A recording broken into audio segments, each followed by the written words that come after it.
what started as a very strange set of circumstances has now turned into a domestic violence situation that apparently has a very long history. Fox 13 Spencer Joseph spoke with police and neighbors today. Spencer joining us right now.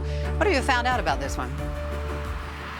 Yeah, well, one thing we found out this evening is the relationship between the two of them. It's mother and son, although it's a little bit strange because they're not blood related, although they have lived together for some time. The other thing we've been able to find out is police have visited this home multiple times in the past, and not only have police visited it, but Fox 13 has as well for a shooting back in August. We'll tell you about that in a moment, but the big thing is this is just a very strange set of circumstances that police are still trying to piece together.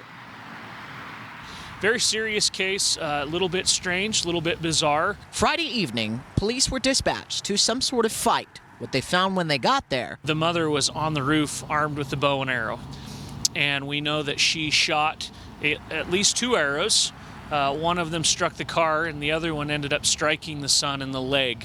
Witnesses allegedly hearing her say to her son, quote, to not come back or she would kill him. When her son ran off, she allegedly got down off the roof. We know that the mother got on a 4-wheeler at some point and was driving around, chasing him, trying to find him. After being arrested, this woman, Chelsea Huggins, told police her 17-year-old son stole her car. After talking him into bringing it back home, she was waiting on the roof with a bow and arrow and opened fire on him when he got there. She has been booked on several charges in relation to this case. But this isn't the first time police have been at the home. The house is known to us. Fox 13 was at this very same house back on August 25th for a shooting that left one person in critical condition. The people that live in the house are known to us, and we're obviously the same parties involved in this. And it's something neighbors are not very happy about. The neighbors had called us on this incident yesterday as it was unfolding. One telling Fox 13 in part, quote, we are concerned because this is the second time